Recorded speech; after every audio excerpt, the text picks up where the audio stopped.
Hey everybody, welcome back to GWN. I am Noctair, your host.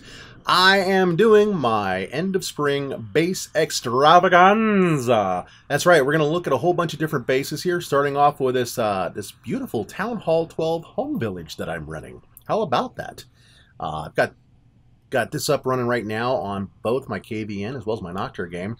You could use it in war, or you could use it as home village. Works very well in either or. Did a lot of runs on this one to see just how it would hold up. But moving over to the builder base, we'll start off with a couple of asymmetrical bases that I've been running. This is a variation on the one that I put up a while back, and I've run it on several of my games. Just created two different versions of it that added the additional walls, moved things around a little bit, kind of changed up a little of the pathing here and there. So this is the first one, running this one on the Noctair game. And then the second one, running over on KVN, is this version. And there's a few other people that are running this, seem to be having some really good luck. It's got a couple of traps in it, if you will, to specifically redirect troops in certain directions and then keep them going the way you want them rather than going to where the other guy wants them, which is always the hallmark of just about all the bases that I run. You want to redirect people to a path that you want rather than where they want their troops to go. And then you can set up, spring traps and push traps and things like that. We've also got a couple of upright diamonds adapted from previous versions that I've run on the games, and they seem to be holding up fairly well.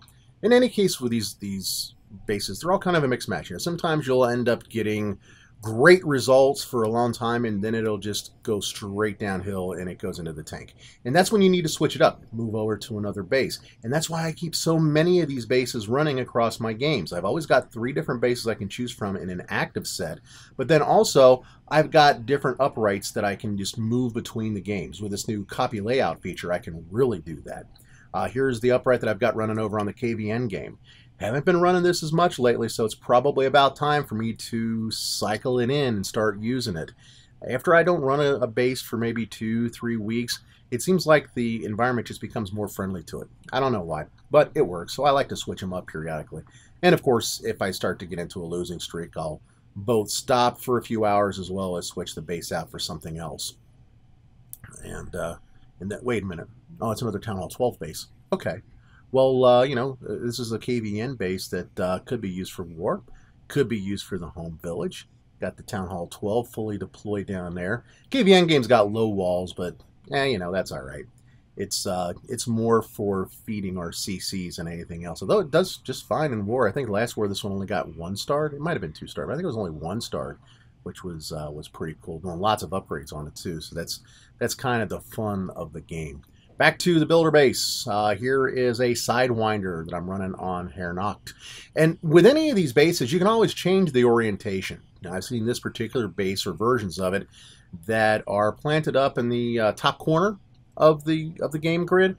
I just happen to be running this one as a Sidewinder, but you could just easily turn it into a upright diamond. And of course, you can do the same thing with any of the upright diamonds, turn them into Sidewinders. Now here's one that's totally different for you from the diamonds we've been talking about. It's a brackets base.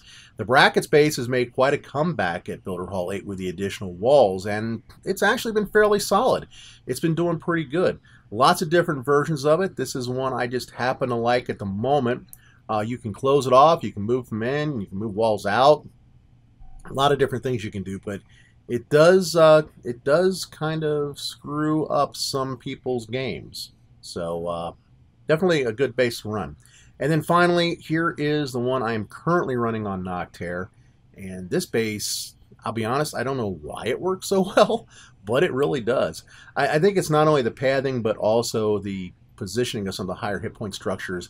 It takes a while for troops to get through those, and then they end up bouncing over to the left or right, depending upon other things that have been taken down. The double walls help to thwart the typical cannon attacks, which is always a helpful feature. And then here's one more Town Hall 12 base that you could potentially use for war. As always, switch up the hidden stuff, the hidden Teslas or the bombs, the big bombs, the spring traps, and so forth, to make it a little bit easier for you to adapt and adjust. So that's the video for today. Hope you guys enjoyed it. It's a short one, a quick one, lots of great basses. Comments down below. Thanks a lot for sticking around to the end, and I'll be back soon with more content. Bye-bye.